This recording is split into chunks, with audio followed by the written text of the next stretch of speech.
L'énéagramme, c'est un modèle qui est extrêmement riche, qui est extrêmement profond, qui est nuancé, qui est complexe et du coup qui a un coût d'entrée qui est haut, qui est élevé, c'est ardu de bien comprendre le modèle, savoir comment l'utiliser, qu'est-ce qu'on en fait, etc. C'est extrêmement profond. Et du coup, il y a plein de dérives, il y a plein de dangers possibles dans lesquels on peut s'engouffrer. Et l'idée de cette vidéo, c'est de t'alerter dessus pour que tu puisses en faire le meilleur usage possible. Donc on voit ça juste après le générique. Dis Cortex, tu veux faire quoi cette nuit? La même chose que chaque nuit, Minus. Tenter de conquérir le monde. Non, pas celui-là. Fabien. Allez Fabien, réveille-toi. C'est l'heure de se réveiller.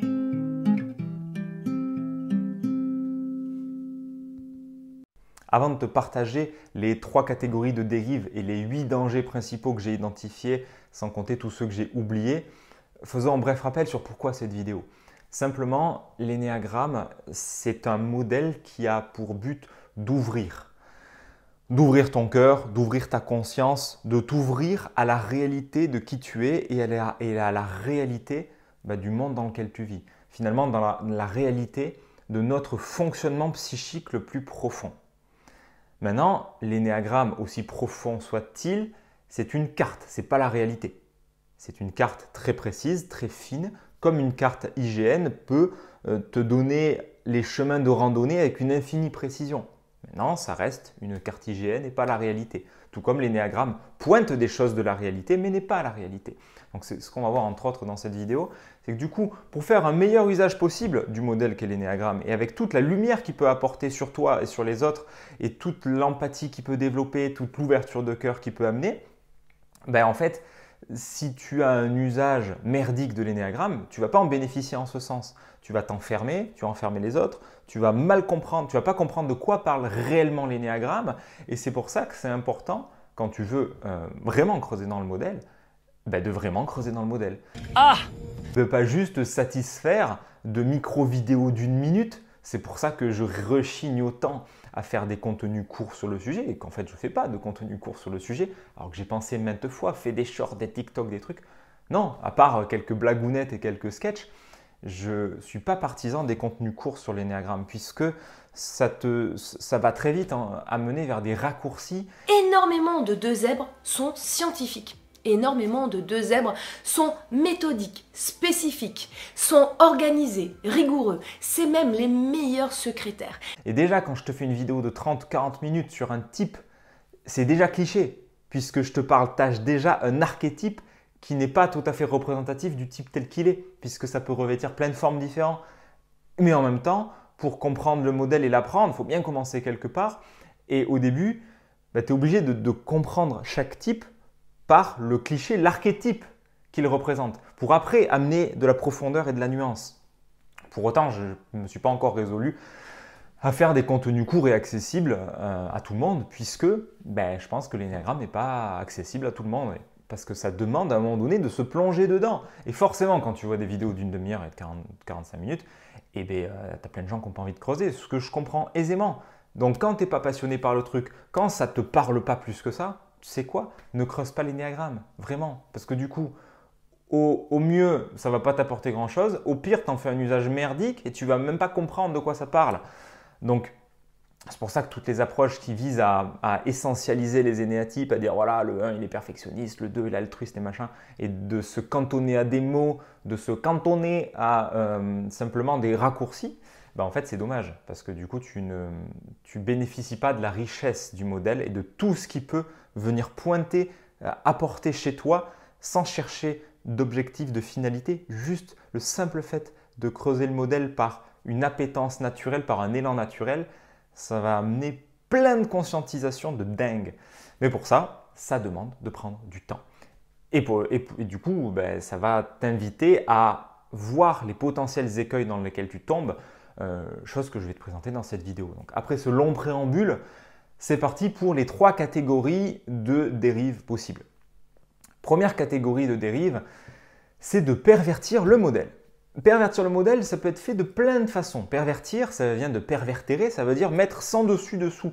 C'est-à-dire qu'en gros, on va faire dire à l'énéagramme ce qu'il ne dit pas. Le premier danger de l'énéagramme, c'est d'en faire une idéologie, c'est-à-dire de mettre le truc sur un piédestal ou de considérer que c'est la vérité universelle ou de même imaginer qu'il y a des injonctions derrière où il faut s'intégrer, il faut être meilleur, faut lâcher prise sur son centre préféré, faut réintégrer son centre réprimé et le prendre comme un travail à faire, oui, il y a un travail à faire, mais le prendre comme une to-do list en fait, comme quelque chose d'obligatoire, avec une pression, avec un enjeu, avec un résultat, chose qui n'est pas du tout l'idée en fait.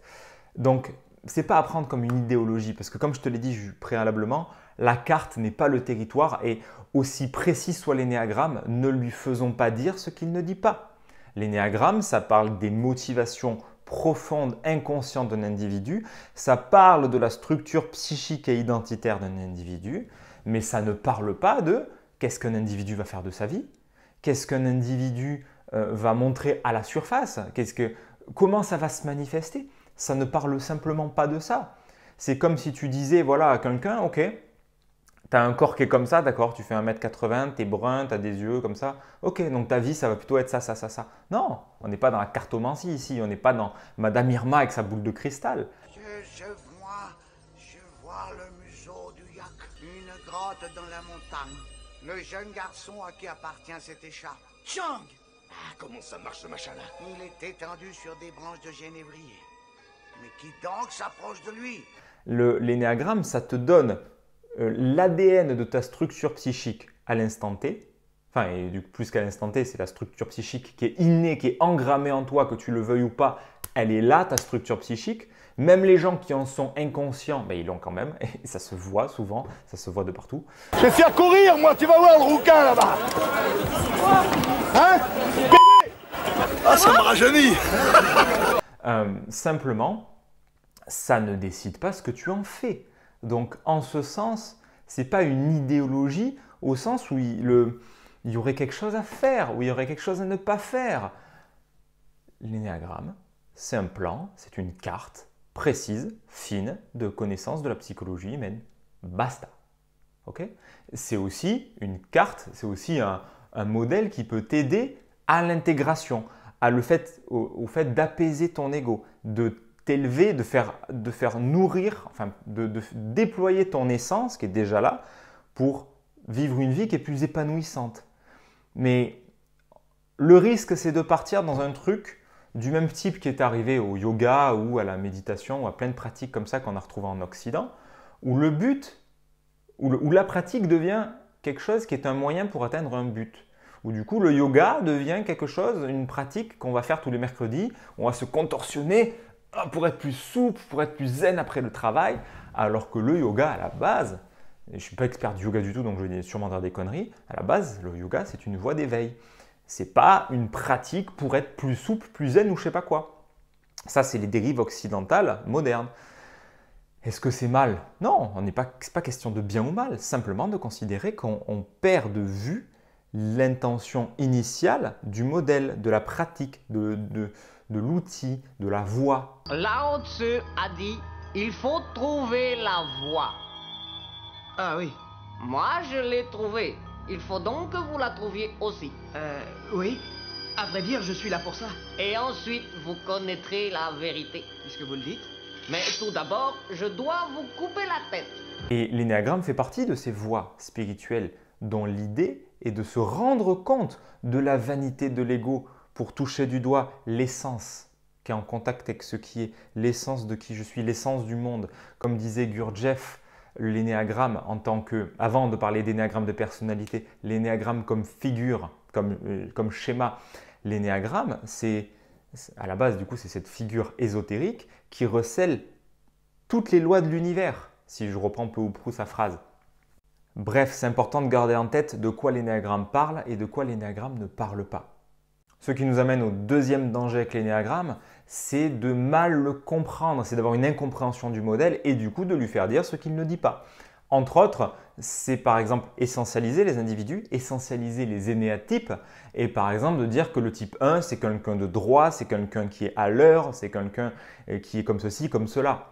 Et du coup de mettre des adjectifs. C'est pour ça que ça m'emmerde d'utiliser les noms de l'énéagramme et que je ne le fais pas parce que le 1 qu'on étiquetterait perfectionniste, ok, mais ce n'est pas un perfectionniste, c'est un instinctif intérieur qui cherche à se contrôler et une des façons par lesquelles ça se manifeste, c'est de fonctionner en mode jusqu'au boutiste dans ce qu'il fait, de tomber dans un fonctionnement anti-Pareto, 80% d'efforts pour 20% de résultats, où il va aller jusqu'au bout du bout du bout du bout pour se contrôler un peu plus et vraiment être, c'est presque une émanation de qui il est, mais ce n'est pas un comportement, il n'est pas, c'est tellement réducteur de parler de perfectionniste. C'est comme le 2 qui est étiqueté d'altruiste.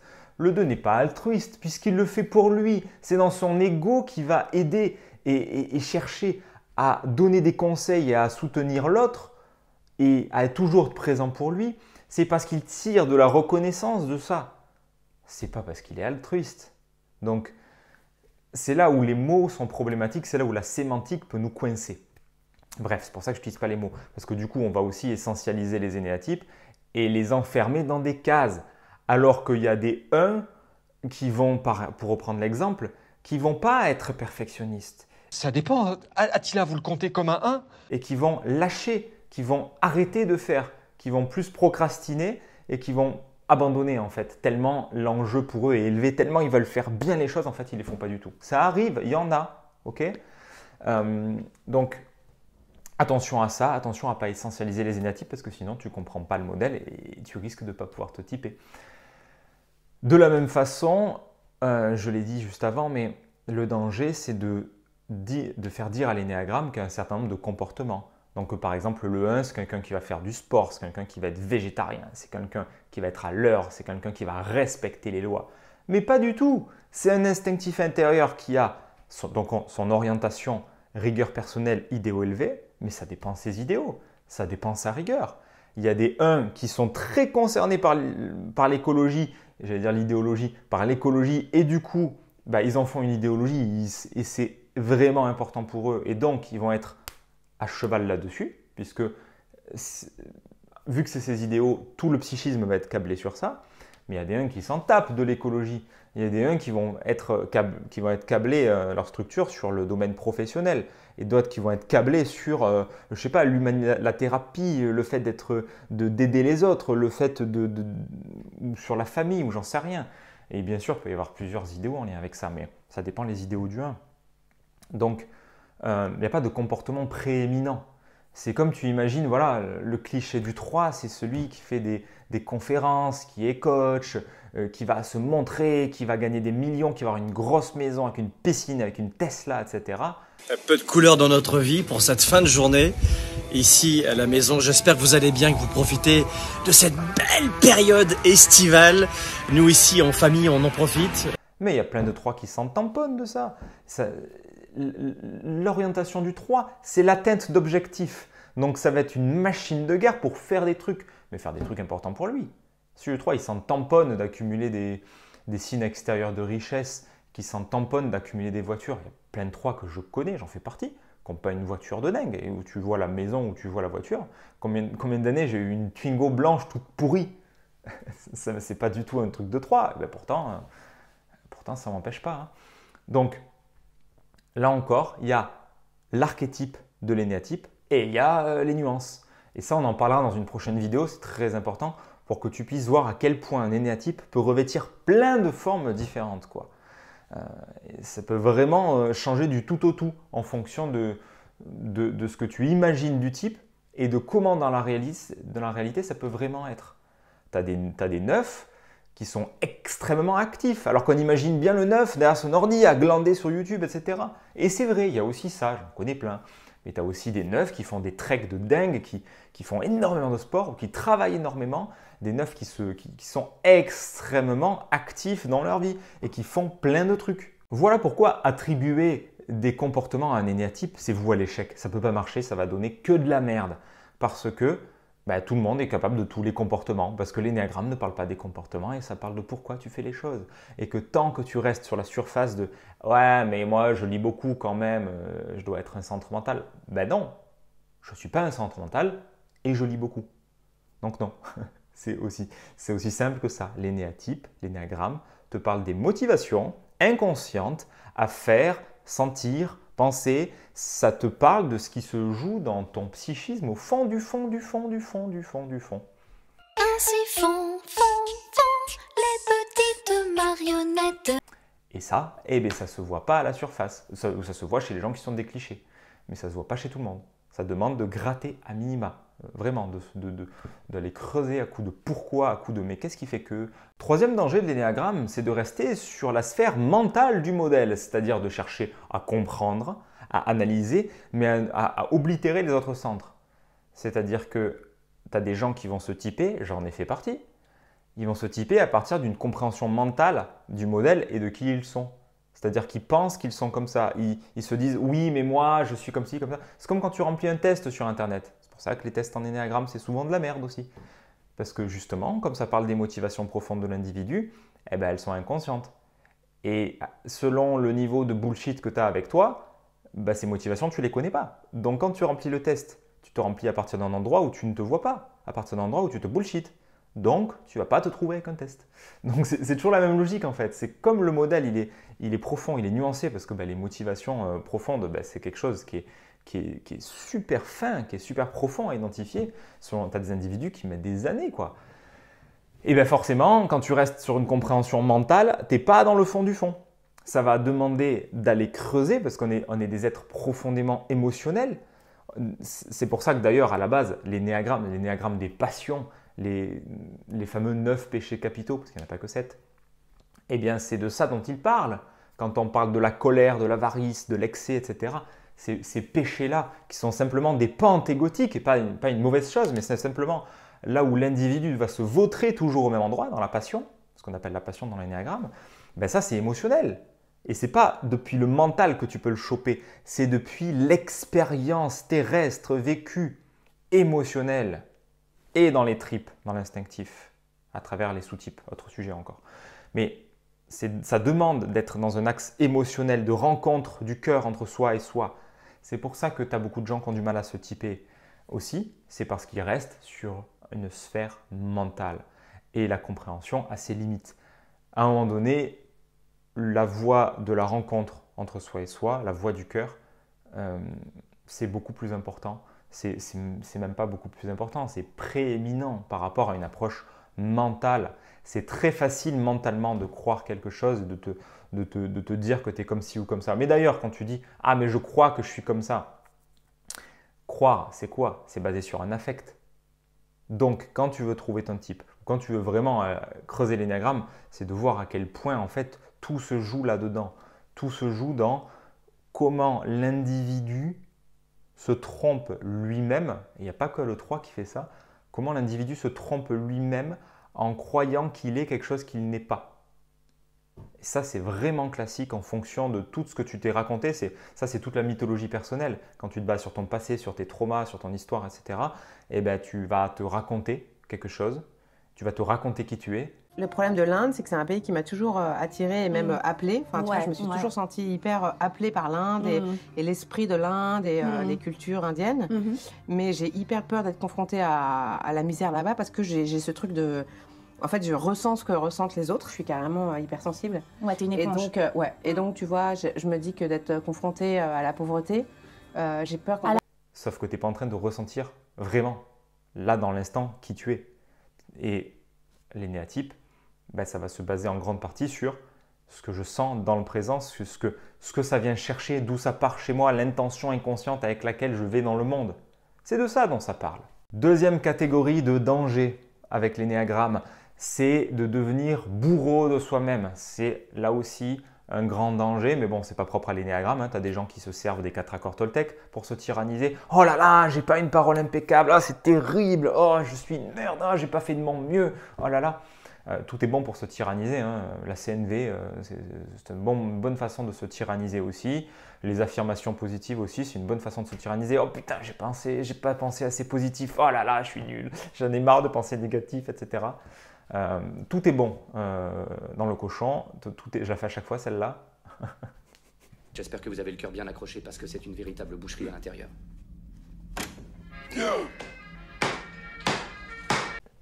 Tout est bon pour se traiter comme une merde. Tout est bon pour se diminuer, pour se tyranniser, pour s'enfermer. Et c'est ce qui nous amène au 4e piège de l'énéagramme, le 4e danger qui est justement de se tyranniser. Et je pense, à mon avis, que c'est le pire de tous les pièges de l'énéagramme. Parce que du coup, tu peux avoir trouvé ton type, etc. et en même temps le prendre depuis ton ego et te flageller. C'est l'ego qui se flagelle lui-même en mode « Oh là là, t'es encore tombé dans tes mécanismes égotiques. T'es vraiment une sombre merde. Mais tu regardes, tu tombes encore dans le truc. C'est l'ego qui récupère le truc. Donc le travail, à la base, le travail de l'essence est récupéré par l'ego pour nourrir encore plus l'ego avec le sentiment d'être un personnage, d'être une identité séparée. Ça, c'est un gros danger parce que du coup, l'énéagramme n'a pas pour vocation à se fouetter. On va laisser ça à d'autres courants religieux dans lesquels il est de bon aloi de se fouetter et de chercher à se purger du mal en soi. Non, on va laisser ça. L'énéagramme n'a pas pour but de ça, mais voilà, ça peut être utilisé comme tel. Vous savez, Sire, j'aimerais bien qu'on commence à me considérer en tant que tel. Comment? Comment? Vous considérez en tant que... J'ai pas compris. Bah, me considérer en tant que tel. En tant que tel quoi? Ça peut être utilisé comme tel en voyant à quel point tu as du mal à t'intégrer, en voyant à quel point l'ego il est omniprésent. Mais quand tu te fouettes, quand tu te juges de voir l'ego, qui c'est qui se juge à part l'ego? Donc tu vois, c'est toujours pareil, c'est tout le travail de l'énéagramme d'ailleurs, c'est de se rendre compte de ce petit manège-là qui est omniprésent et qui est le travail de toute une vie. Mais c'est ça le job. Et il ne s'agit pas de se tyranniser du tout. Ça n'a pas de vocation à ça en fait. Donc c'est vraiment un gros danger parce que si on fait ça, on passe à côté. Et en même temps, réaliser que je me tyrannise fait partie du travail de conscience de l'énéagramme. Donc tu vois que c'est aussi très très fin parce que se tyranniser, ça veut dire que derrière on a une idéologie, un objectif, donc on pense devoir être un meilleur soi et que du coup on n'y arrive pas donc on se juge, etc. Mais par contre, te rendre compte quand tu es dans la présence et que tu te rends compte de ce petit manège, là, tu es en train de bosser avec l'énéagramme et de faire un travail un peu plus sérieux. Donc, tu vois comment c'est fin, le truc. Mais si la finalité, c'est quelque chose où tu te sens mal, où tu vois que tu es en train de te juger, de te fouetter, c'est que tu es justement dans une dérive du truc et que ce n'est pas l'idée, vraiment. Le 5e danger, c'est de s'enfermer soi-même, c'est-à-dire de rationaliser et de se raconter que « Ah ouais, mais si je suis comme ça, c'est à cause de mon énéatype, tu comprends. Voilà, si j'avance pas dans mon business, c'est parce que je suis neuf et que je suis paresseux. » Et là, on retombe sur un truc qui n'est pas très nourrissant. Parce que vraiment, l'énéagramme a vocation d'ouvrir, pas à fermer. Trouver ton type, c'est l'idée de voir la case dans laquelle tu es enfermé, de voir ta cellule, les barreaux de ta cellule qui sont invisibles puisque du coup c'est inconscient. Et une fois que tu as trouvé ça, il ne s'agit pas de s'enfermer ad vitam aeternam dans des rationalisations a posteriori de ouais mais je suis comme ça, en fait si je fais ça c'est pour telle et telle raison.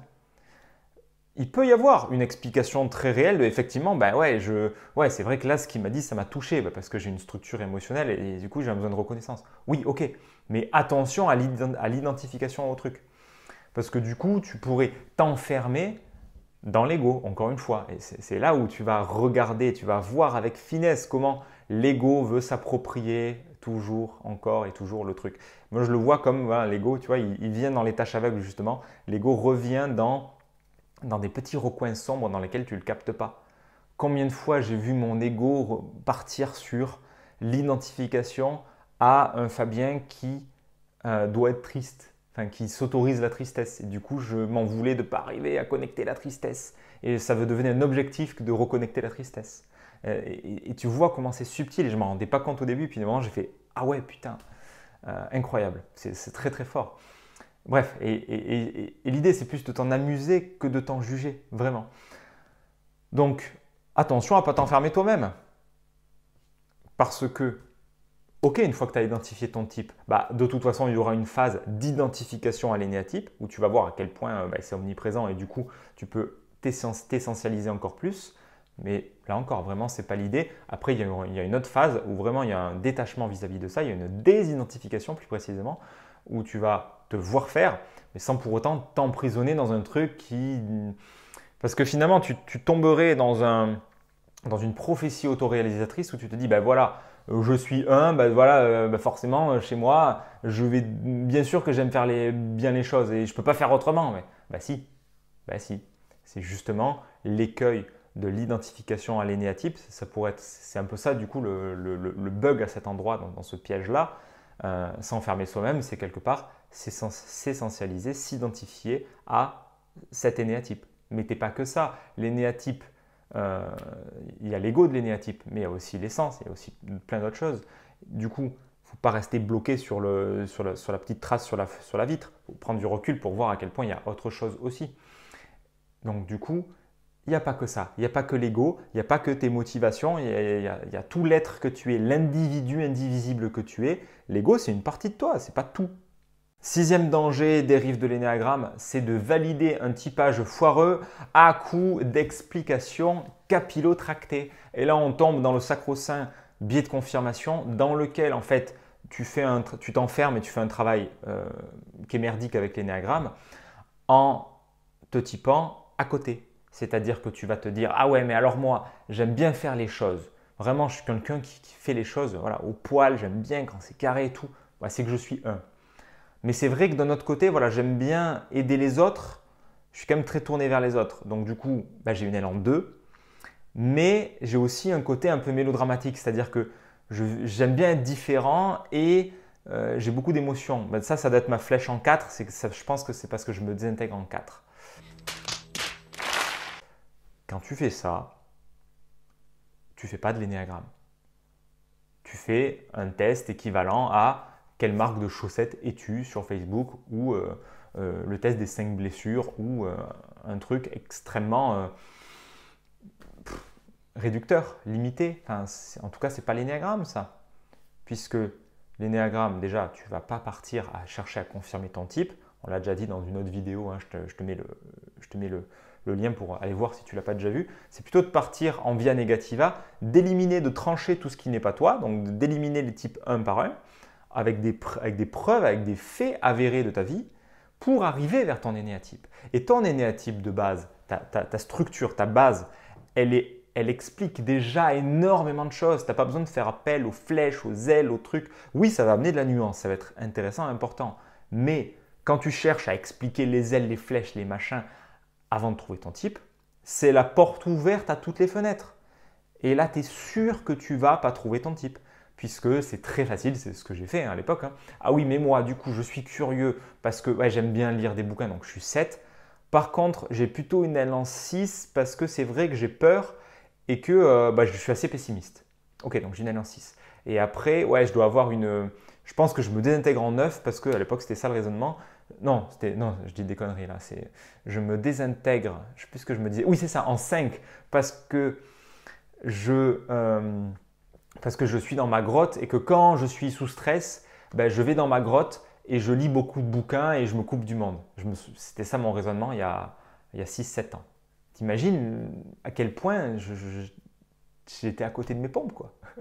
Mais ça fait partie du chemin. L'errance, l'erreur, au sens errance, ça fait partie du chemin. Te perdre pour mieux te trouver. Ça fait partie des paradoxes de la vie.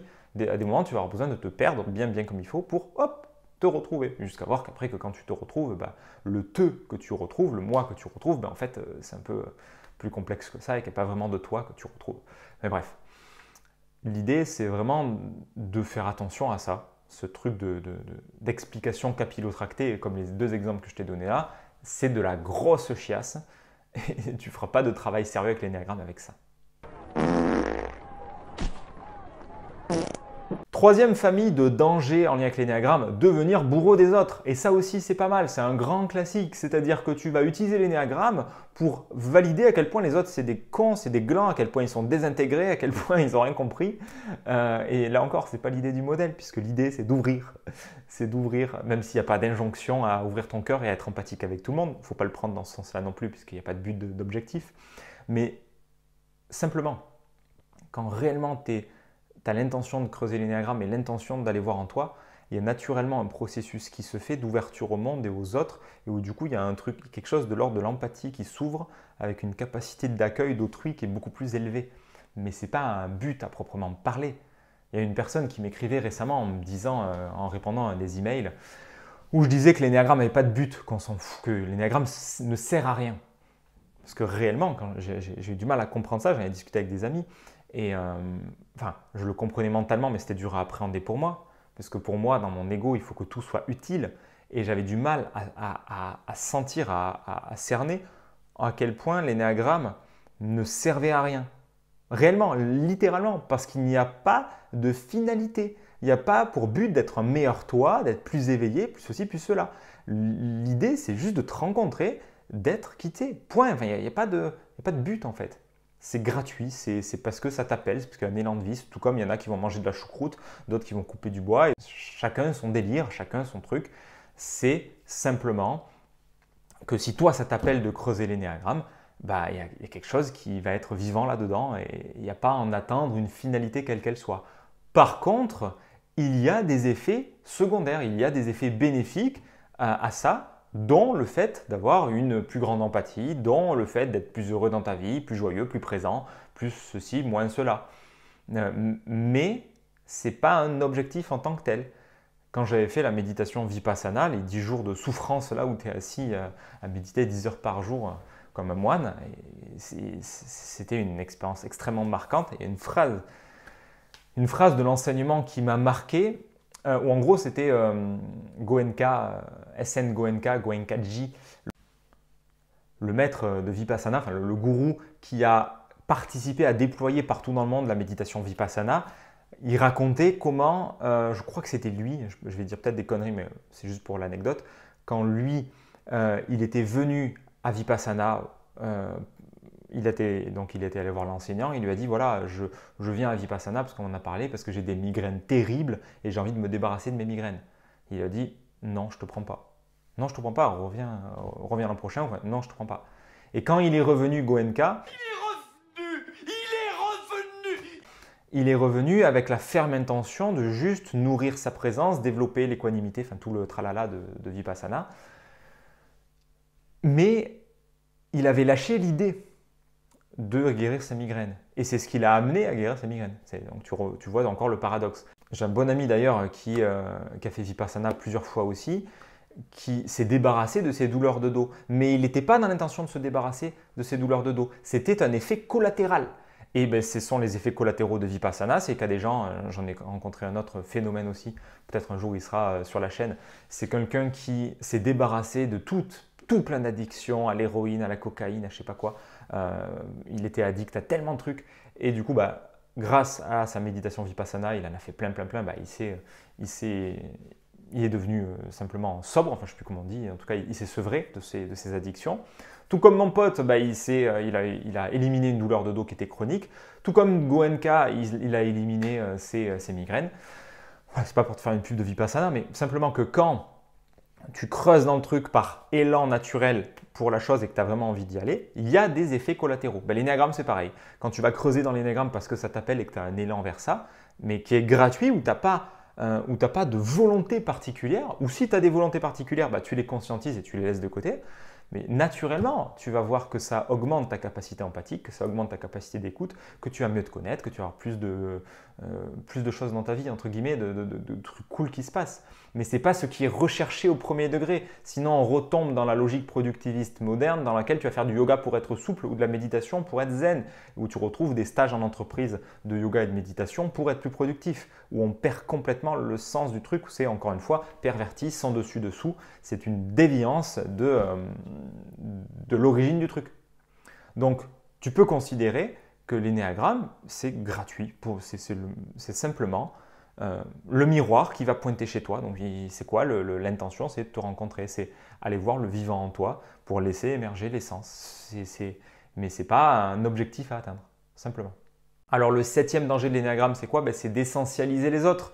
C'est de la même façon que tu peux le faire pour toi, c'est d'essentialiser les autres et de les limiter à leur type. Et à dire, ouais, de toute façon, lui, c'est qu'un connard, c'est un type 8, voilà, c'est quelqu'un, il n'a pas d'empathie, c'est un pervers narcissique, laisse tomber. on retombe sur le truc de, en fait, je me coupe de la vie. Quand je fais ça, je me coupe de la vie et c'est ça qui est dommage. C'est pareil quand tu t'essentialises, tu vois, non, mais moi, voilà, je suis 4, je ne suis pas fait pour réussir, je ne suis pas fait pour être visible, de toute façon, voilà, je suis dysfonctionnel, ça ne peut pas marcher pour moi, quoi. Du coup, tu te coupes de la vie en toi, parce qu'il y a un élan, il y a peut-être un élan de toi de faire un certain nombre de choses qui vont être la conséquence de qui tu es. L'être va aller vers du faire, naturellement, par expression de ton essence, tu vas faire des choses et du coup, le succès peut émerger comme effet collatéral. Là encore, c'est pareil, parce que tu es à l'écoute de la vie en toi. Mais si tu t'essentialises, ou si ici, dans l'erreur dont je te parle, dans le danger d'essentialiser les autres, tu te coupes de l'autre. Non, mais il est 7, il ne m'écoute pas. De toute façon, c'est quelqu'un de narcissique, d'égocentrique, qu'est-ce que tu veux que je fasse avec lui? Lui, il est 6, voilà, pessimiste, c'est bon, il me casse les couilles, là, toujours à pointer les trucs négatifs, là, c'est bon, tu me casses les couilles, là, arrête d'être 6, là, ouais, je veux plus parler aux 6, c'est aussi ça aussi, là. Ah non, moi, les 6, ils m'énervent, je les veux pas. Ça m'avait... J'ai un exemple comme ça d'une nana que j'avais rencontrée une fois, qui était de type 7, et enfin, on parlait, elle connaissait l'énéagramme, etc. Et elle m'a dit une phrase que j'ai trouvée vachement blessante, elle me fait « Ah non, mais moi, j'aime pas les 3 ». Je fais « Waouh, putain, mais la violence du truc ». Genre, tu te coupes comme ça, tu étiquettes 1/9 de la population mondiale, enfin, si tant est que ce soit équitablement réparti, ce qui n'est pas prouvé. Mais bref, tu te coupes de millions, de centaines de millions de personnes pour leur énéatype juste parce que tu as une expérience émotionnelle désagréable avec quelques 3 de ton entourage et du coup, tu étends tout ça à tous les individus de cet énéatype-là. Non, c'est extrêmement dommage en fait. Tu te coupes littéralement de la vie. Et j'ai vu comment du coup, il y a une part de moi j'ai vu comment ça s'est fermé en moi de wow, la violence du truc. Est-ce que ça me donne envie de me relier à cette personne? Oh non quoi.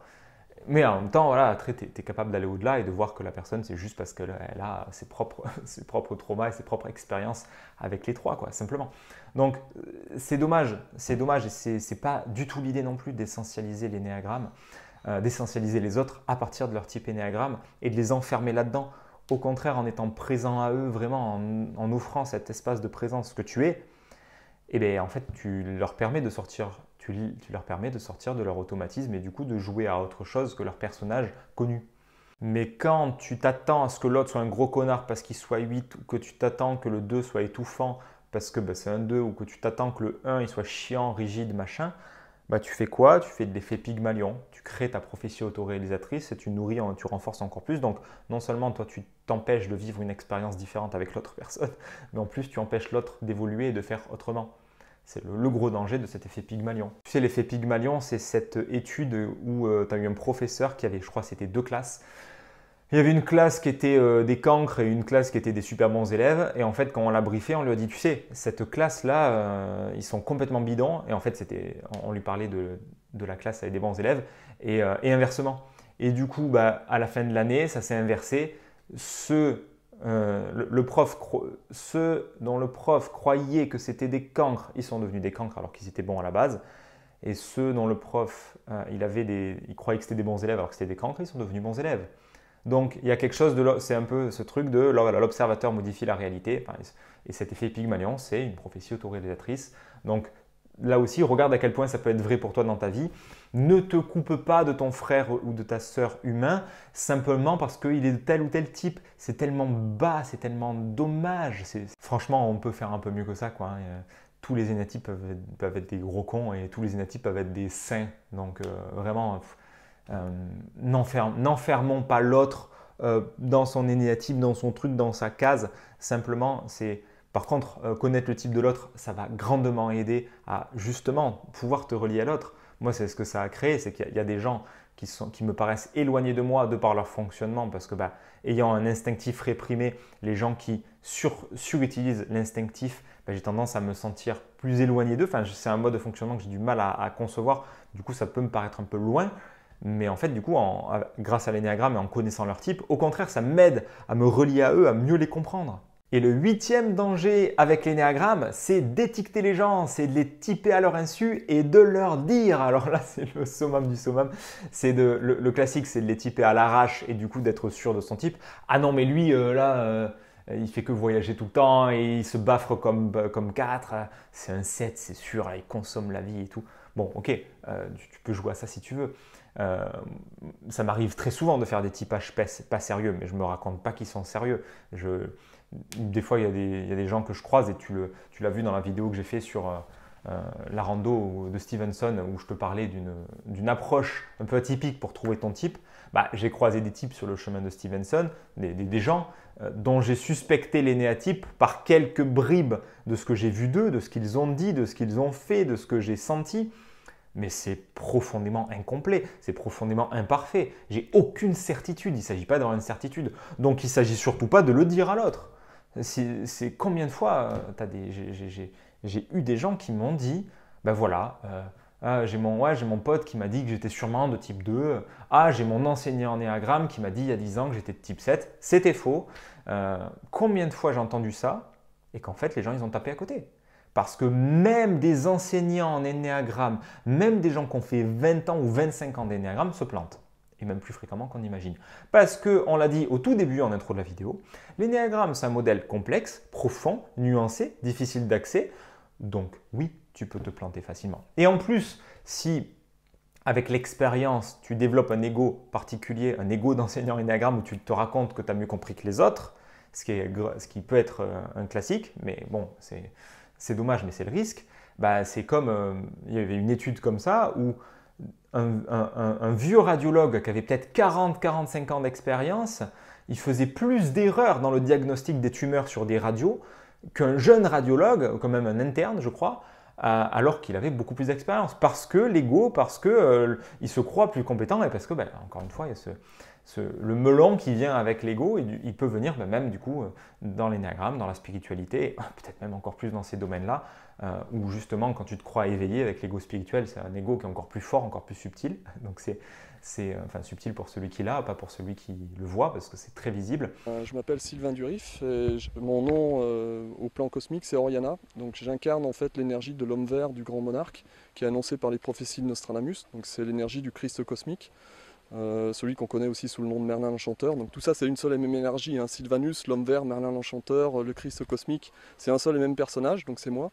Et j'arrive en cette fin de calendrier Maya pour annoncer la vérité suivante.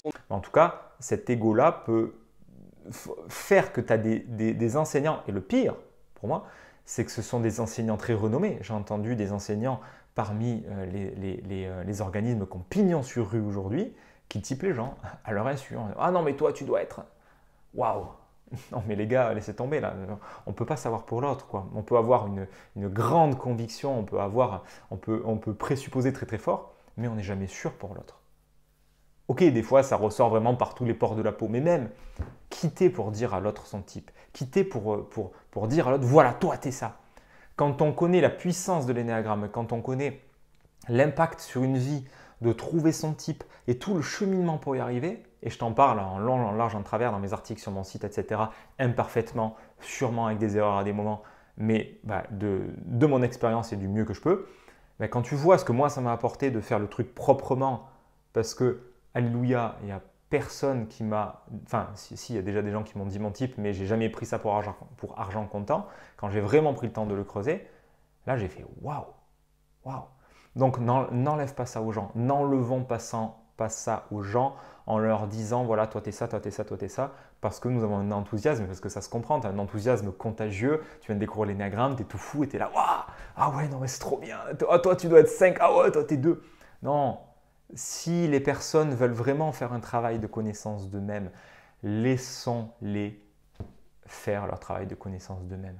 On peut leur poser des questions, c'est ce que je fais moi-même, c'est entre autres ce que je fais dans mon métier, d'aider les gens à mieux se connaître, d'aider les gens à s'accepter eux-mêmes, d'aider les gens à faire en fonction de qui ils sont, etc.